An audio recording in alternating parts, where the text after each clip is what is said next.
D students, आज हम करेंगे शेप एनिसोट्रोपी।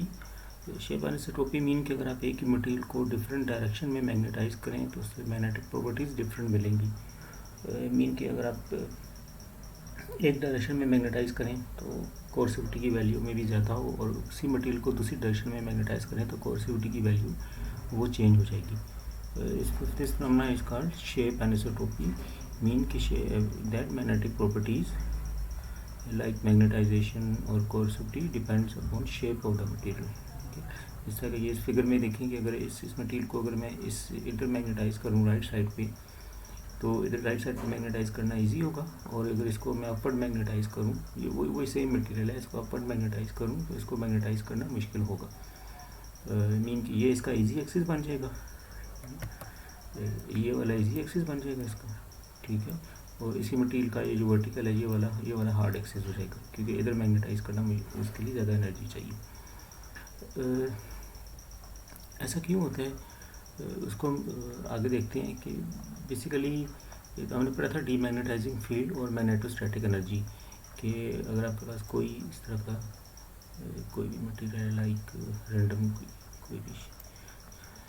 कोई भी इसका मटेरियल है, उसकी एक साइड लेंथ ज़्यादा है एज़ कम्पेयर टू दूसरी साइड, तो ये अगर इस तरफ मैग्नेटाइज है, इस तरफ मैग्नेटाइज है राइट साइड पे, ठीक है, तो उससे क्या होगा कि इसके ये बाहर स्ट्रे फील्ड प्रोड्यूस होगी, ठीक है, डीमैग्नेटाइजिंग फील्ड, ठीक है, जो बाहर की तरफ जाएगी वो इस तरह होगी, ये यहाँ से लेके यहाँ तक,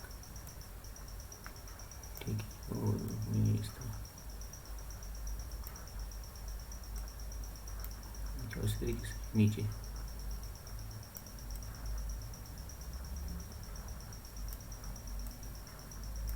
ठीक है, मीन कि ये राइट साइड पे मैग्नेटाइज है, और इसके बाहर देखिए तो डीमैग्नेटाइजिंग फील्ड जब ऑपोजिट डायरेक्शन में है, मीन ये इसको क्या कर रही है, टेंड्स टू डीमैग्नेटाइज इट, ठीक है, और इसको डीमैग्नेटाइजिंग फील्ड कहते हैं या स्ट्रे फील्ड कहते हैं, और इसी वजह से ये इसके अंदर एक एनर्जी जो इस वजह से जो एनर्जी होती है वो मैग्नेटोस्टैटिक एनर्जी कहलाती है। अच्छा, अब इस केस में क्योंकि हमने फील्ड इधर अप्लाई की हुई थी, मैग्नेटिक फील्ड हमने इधर अप्लाई की हुई थी राइट साइड पे,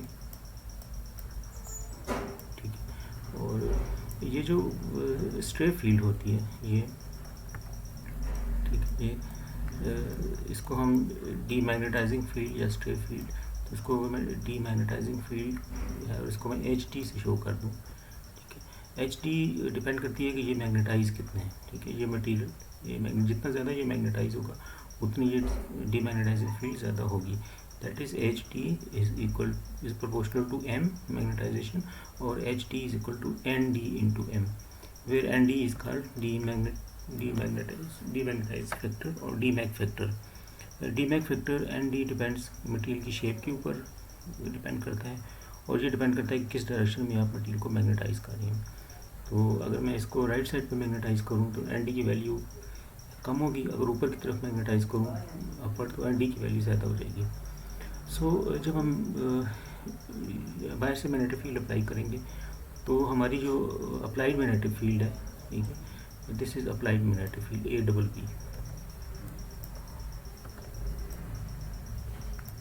पी अप्लाइड मैग्नेटिक फील्ड, ठीक है, ये है, ये राइट साइड पे है।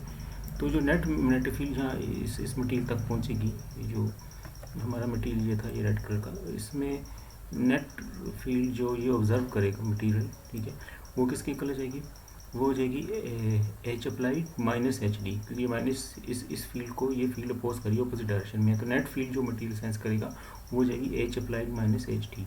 सो H effective field mean effective field जो मटेरियल सेंस करेगा, effective field is equal to H applied minus H D, ठीक हो गया, and H D is equal to N D M, ठीक है, ये H D is equal to N D M, ये यहाँ पुट कर दें, so we get H effective is equal to H applied minus N D M, ठीक हो, ये इसकी वैल्यू पुट कर दी हमने एच डी की।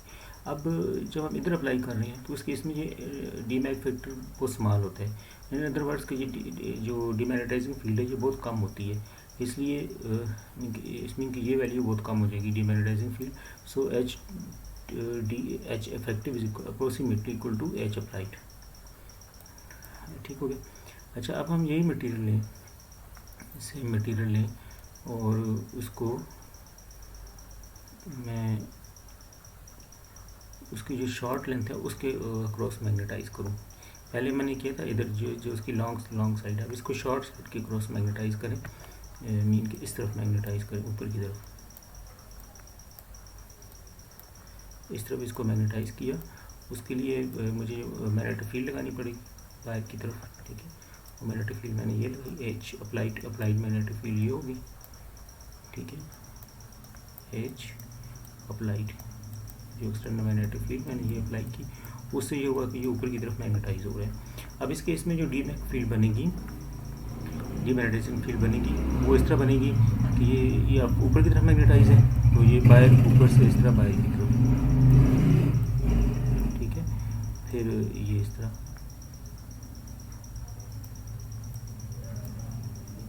फिर ऐसे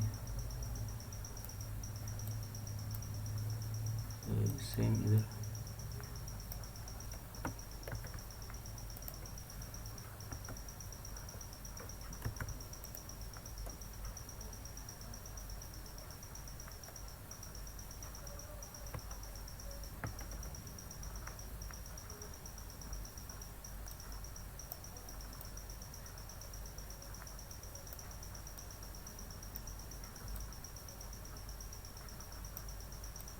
तो इस तरह ये फील्ड बनेगी बाहर की तरफ, ठीक है।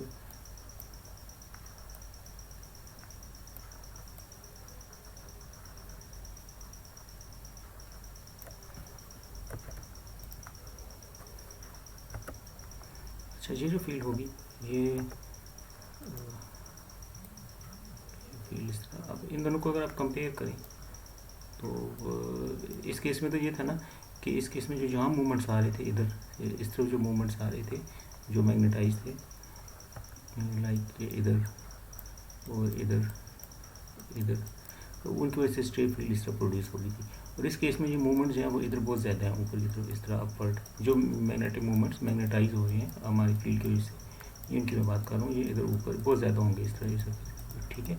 इधर भी इस पूरी इसके ऊपर सरफेस के ऊपर, उसकी वजह से ये डीमैग्नेटाइजिंग फील्ड बहुत ज़्यादा हो जाती है। तो इस केस में डी मैग फैक्टर जो है वो ज़्यादा हो जाएगा, ठीक है। ये एच डी, इस केस में एच डी ज़्यादा हो जाएगी, तो इस केस में डी मैग फैक्टर की वैल्यू ज़्यादा हो जाएगी। सो जो एच इफेक्टिव फील्ड जहाँ पर पहुँचेगी जो हमने देखा था वो इक्वल थी H effective equal to H applied minus N D M.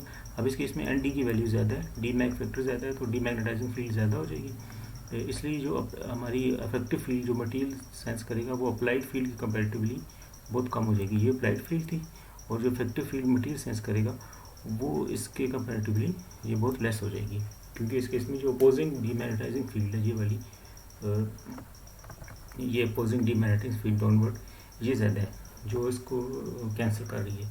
इसका मतलब है कि अब हमें अगर मैंने इधर मैग्नेटाइज करना है इस डायरेक्शन में, तो मुझे ज़्यादा फील्ड अप्लाई करनी पड़ेगी, अप्लाइड फील्ड ज़्यादा करनी पड़ेगी, ताकि वो इतनी इफेक्टिव फील्ड इतनी हो जाए कि ये मैग्नेटाइज हो जाए। तो इसका मतलब है कि इसको राइट साइड पे जो इसकी लॉन्ग साइड है उसकी तरफ मैग्नेटाइज करना इजी है, और इसको जो शॉर्ट साइड है उस तरफ मैग्नेटाइज करना मुश्किल है। इसका मतलब इस इट मीन्स कि जो भी मैग्नेटिक मटेरियल्स होते हैं उनको अगर उनकी शेप इस तरह है कि एक साइड लंबी है तो लंबी साइड के क्रॉस मैग्नेटाइज करना इजी होता है, और छोटी साइड के क्रॉस मैग्नेटाइज करना मुश्किल होता है।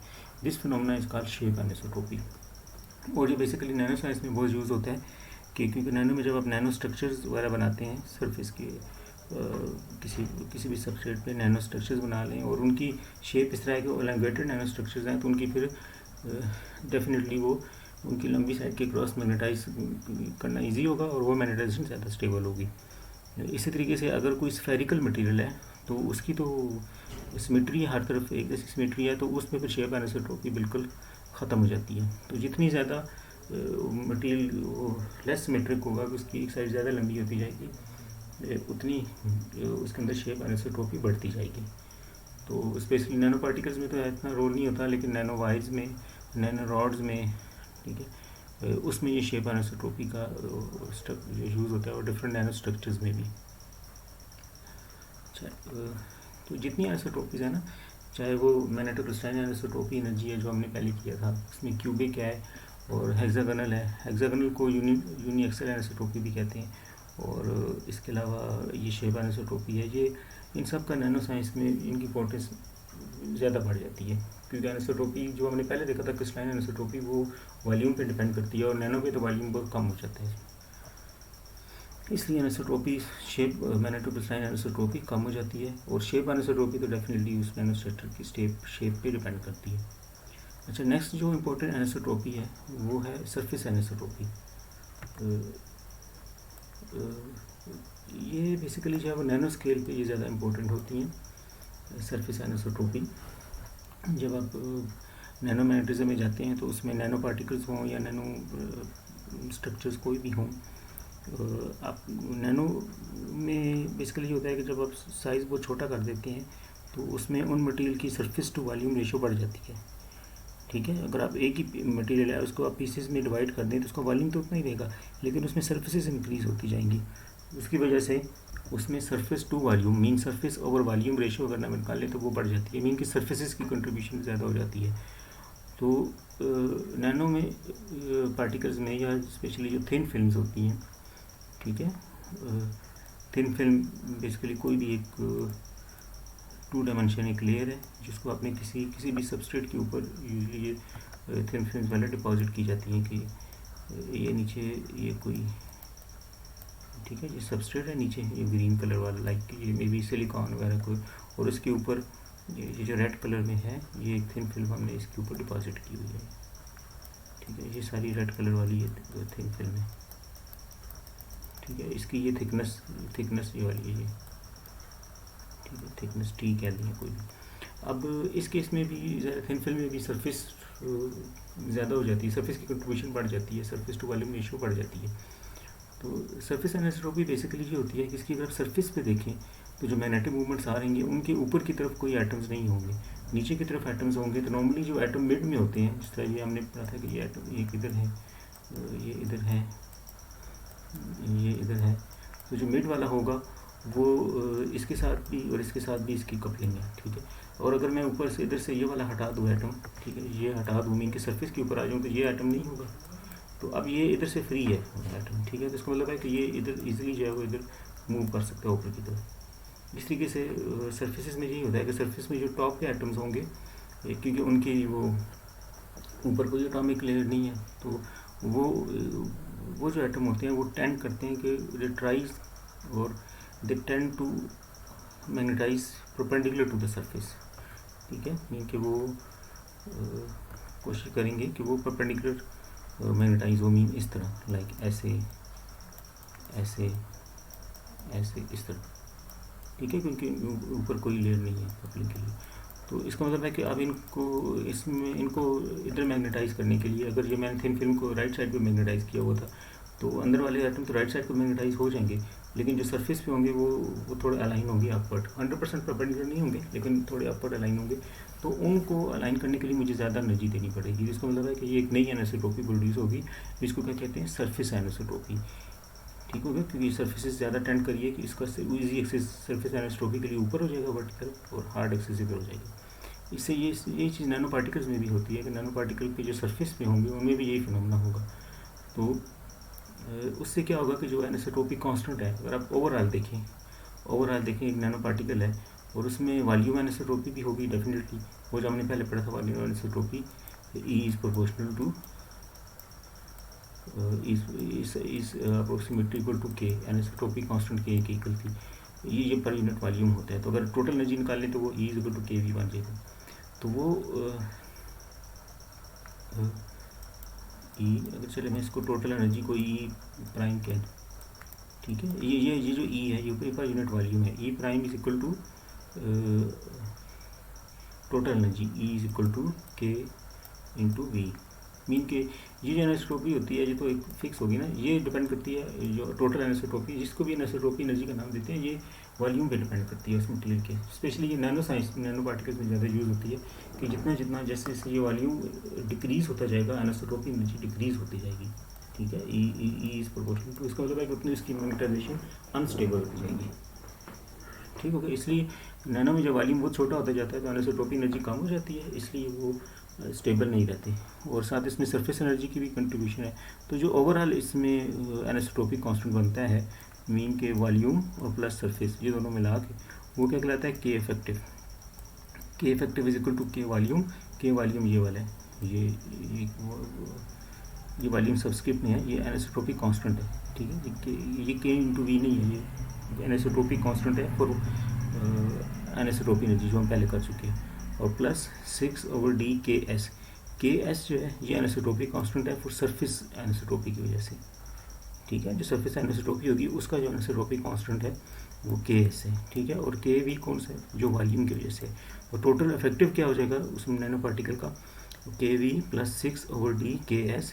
D is diameter of this particle, ठीक है। तो जितना डायमीटर छोटा होता जाता है उतना ये वैल्यू बढ़ती जाती है, इसमें मतलब कि उतना एनिसोट्रोपी, सरफेस एनिसोट्रोपी की कंट्रीब्यूशन बढ़ती जाती है। तो जितना डायमीटर ज़्यादा होगा उतना ये सरफेस एनिसोट्रोपी की कंट्रीब्यूशन कम होती जाएगी। इस तरीके से थिन फिल्म में भी यही होता है, थिकनेस जितनी कम होती जाएगी सरफेस एनिसोट्रोपी बढ़ती जाएगी। अच्छा, उसके बाद एक और जो लेटेस्ट एनिसोट्रोपी जो अभी जिस पे काम हो रहा है और अंडर स्टडी है, दैट इज़ कन्फिग्रेशन एनिसोट्रोपी, ठीक है। ये भी मोस्टली रिसर्च पेपर्स में भी, इनमें आपको रिसर्च पेपर में इसमें मिल जाएगा नैनो स्ट्रक्चर्स वगैरह। ये बेसिकली होती है, ज़्यादा ही होती है नैनो स्ट्रक्चर्स पे, ठीक है। नैनो स्ट्रक्चर्स बेसिकली वो नैनो स्ट्रक्चर्स वो होते हैं कि जो आप किसी भी मटेरियल की सबस्ट्रेट के ऊपर डिफरेंट शेप के आप नैनो स्ट्रक्चर खुद बनाते हैं। जैसे ये मटेरियल की सरफेस है तो इस पर आप कोई भी नैनो स्ट्रक्चर बना सकते हैं, लाइक रेक्टेंगुलर इस तरह के, ठीक है, ऐसे एक पीरियोडिक अरेंजमेंट के साथ, या रेंडमली भी हो सकते हैं, या रेक्टेंगल की बजाय ट्राइंगुलर हो सकते हैं, इस तरह ट्राइंगल इस तरह इसके ऊपर बनी हो एक पीरियोडिक अरेंजमेंट के साथ, या स्फेरिकल हो सकते हैं, या स्क्वायर हो सकते हैं, किसी भी शेप के नैनो स्ट्रक्चर इसके ऊपर बना सकते हैं। जिस तरह ये एक ट्राइंगुलर नैनो स्ट्रक्चर को शो कर है, ठीक है। तो इस केस में क्या होगा कि आप अगर ये इस तरफ मैग्नेटाइज है, इस तरह देखें तो जो मूवमेंट अगर आपको नज़र आ रही है तो ये इस डायरेक्शन में मैग्नेटाइज है, ठीक है। और ये फिर इधर जाके इधर मैग्नेटाइज हो गए क्योंकि ये एलोंगेट साइड हो रही है ना, तो ये इजी एक्सिस इधर हो जाएगा। और इधर देखें तो ये लंबी साइड है तो इजी एक्सिस ये हो जाएगा शेप एनिसोट्रोपी की वजह से। तो इसमें अगर आप गौर से देखें तो जो सरफेस पे मूवमेंट्स आ रही हैं they tends to align in the direction of surface, वो सरफेस के साथ साथ पैरेलल होने की कोशिश करते हैं। इधर भी है, इधर भी है, ये देखें ना, ये सरफेस के साथ साथ ये पैरेलल आ रही है, ये इधर और ये इधर, ये तो इसका मतलब है कि अगर मूवमेंट्स को देखें तो वो इधर से ऐसे अलाइन होने की कोशिश करेंगे, इस तरह जी, जिधर ये एरो जा रहा है, ठीक है। और जो इधर वाले होंगे वो इधर अलाइन होने की कोशिश करेंगे, और जो इधर वाले होंगे वो इधर अलाइन होने की कोशिश करेंगे। बेसिकली हमने इसको ओवरऑल मैग्नेटाइज जो है वो इस डायरेक्शन में किया हुआ है, इस डायरेक्शन में ओवरऑल मैग्नेटाइज किया हुआ है इसको इधर। तो ये एक नई एनिसोट्रोपी, कन्फिग्रेशन एनिसोट्रोपी, इसकी भी कंट्रीब्यूशन होती है नैनो मैग्नेटिज्म में। जब हम जाते हैं तो शेप के ऊपर, शेप पे डिपेंड करते हैं इसका भी रोल। तो ये हमारा एनिसोट्रोपी का जो पोर्शन था वो हमारा ऑलमोस्ट कंप्लीट हो गया। इसके अलावा जो होती हैं वो इंड्यूस एनिसोट्रोपी हैं और रोल एनिसोट्रोपी। इंड्यूस एनिसोट्रोपी ये होती है कि जब किसी मैग्नेटिक मटेरियल को आप अप्लाइड मैग्नेटिक फील्ड में हीट करें तो जिस डायरेक्शन में आपने फील्ड अप्लाई की होगी और उसके बाद आपने हीट किया होगा, तो जिस डायरेक्शन में मैग्नेटिक फील्ड अप्लाई किया उस डायरेक्शन में उसका इजी एक्सिस डेवलप हो जाता है। इसको कहते हैं इंड्यूस एनिसोट्रोपी, क्योंकि ये पहले नहीं थी, ये आपने खुद इंड्यूस करवाई। ये भी नैनो स्ट्रक्चर्स में भी इसका भी रोल होता है, थिन फिल्म में नैनो स्ट्रक्चर्स में ये यूज़ होती है कुछ एप्लीकेशन। अच्छा, उसके बाद है रोल एनिसोट्रोपी, जब मटेरियल को आप रोल करते हैं, ठीक है, रोल करके आप प्लेट्स वगैरह बनाते हैं, शीट्स बनाते हैं, तो रोल करने से भी एनिसोट्रोपी इंड्यूस होती है, वो विच इज़ कॉल्ड रोल एनिसोट्रोपी। तो ये यहाँ तक हमारा ये एनिसोट्रोपी का टॉपिक कंप्लीट हो गया। Thank you very much.